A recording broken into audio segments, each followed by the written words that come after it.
Ese wari uzi ko amafaranga ashobora guhindura ubuzima bw'umuntu mu buryo bwinshi? Muri iki kiganiro tugiye kurebera hamwe ingeso cyangwa ibintu bitandukanye umuntu ashobora gukurura cyangwa se kuzana mu gihe amafaranga cyangwa se ubukungu bwe butangiye kwiyongera. Yego si bose ariko hafi y'abantu bose ibi bintu bitangira kuza mu buzima bwabo iyo amafaranga yabo yatangiye kuba yakwiyongera.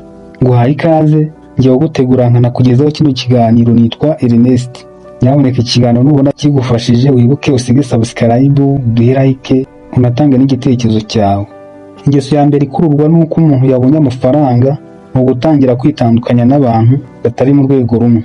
Uzabona ko abantu benshi bo babonye amafaranga bari basanzwe nayo bafite batangira guhindura uburyo babona abandi, cyane cyane nk'abari inshuti zabo. Aha ni hahandi batongera kugirana umubano cyangwa se ubucuti n'abo bantu bari basanganywe, kuko babona ko batakiri ku rwego rumwe ahubwo bagashaka inshuti nshya ziri ku rwego nk'urwabo. Gusa ku rundi ruhande hari abitandukanya n'abo bantu atari uko babanze ahubwo ari ukugira ngo basigasire ubukungu bwabo, kuko muri kino gihe nibwo umuntu atangira kubona abantu bamwanze ntacyo afite batangiye kuza mu buzima bwe bakurikiye bwa bukungu cyangwa se ya mafaranga yiwe. Ugasanga hari n'abakubwira ibibazo byabo bitandukanye ugomba gukemura.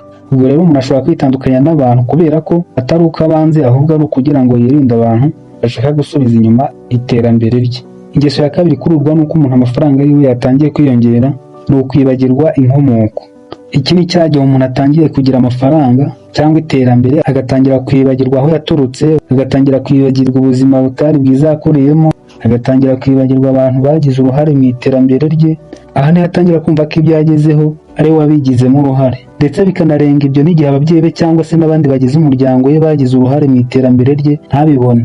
Ibi bishobora kugira ingaruka kuko bituma wica ku bantu, yaba abo mwakuranye ndetse n'umuryango wawe, bigatuma cya gihe ugera aho ukeneye nk'ubufasha nk'igihe wahuye n'ibibazo kubona abagutabara biba bigoye.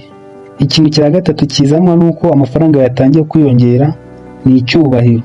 Uzitegereze rero umuntu utangiye kugira amafaranga ubona ko ubukungu bwe buri kwiyongera, abantu batangira kumuha icyubahiro atari yarigeze ahabwa ataratunga n'ayo mafaranga. Aha niho umuntu atangira kubona ko abantu bamwitayeho, bari kumuha agaciro, mbega bamufata nk'umuntu w'ingenzi mu muryango cyangwa se mu bantu baziranye bisanzwe. Icyakora iki gihe gishobora no gutuma umuntu atangira kumva ko ari we uri hejuru y'abandi, agatangira kwemera no kumva ko agomba gufatwa mu buryo budasanzwe. Bikaba bishobora gutera imibanire itari myiza hagati ye n'inshuti ze cyangwa se n'abandi bamukikije. Yego kugira amafaranga ni byiza, bituma wubaha nk'ikintu umuntu wese aba aharanira, cyane cyane abagabo, ariko wikumva ko icyo cyubahiro uri guhabwa ugomba kugikoresha nk'iturufu ituma wumva ko urenze abandi. Ingeso ya kane ikururwa nuko umuntu amafaranga ye atangiye kwiyongera ni uguhindura imibereho cyangwa se ubuzima umuntu yari abayemo.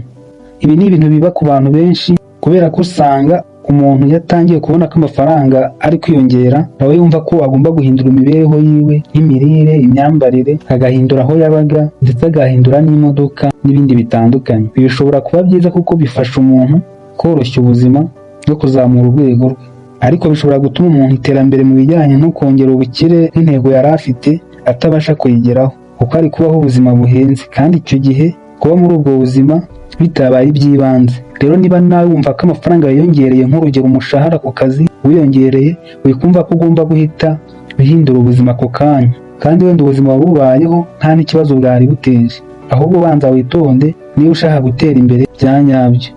Ingeso ya gatanu cyangwa se ikintu cya gatanu gikururwa n'uko amafaranga yawe yatangiye kwiyongera ni ugutangira kugira inshingano nyinshi.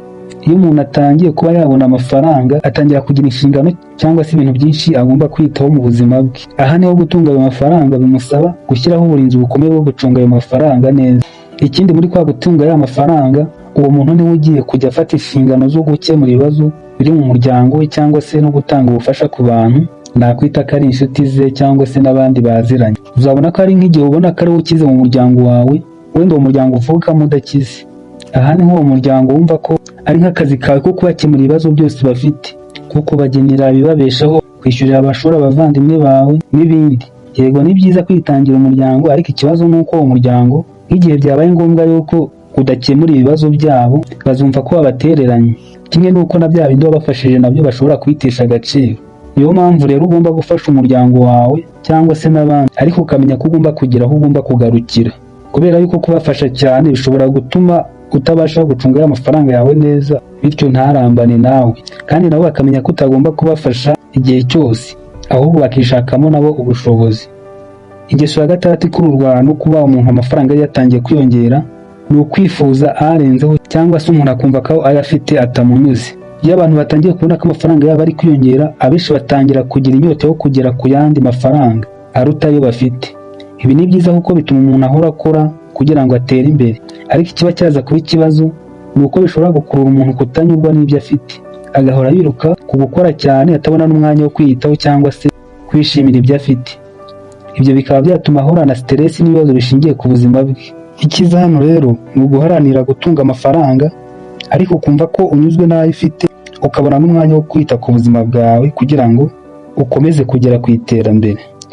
N'aha twasoza kino kiganiro. Wakoze gukurikirana kino kiganiro. Niba kigufashije wibuke uduhe subscribe, ukore like, utange n'igitekerezo cyawe muri comment.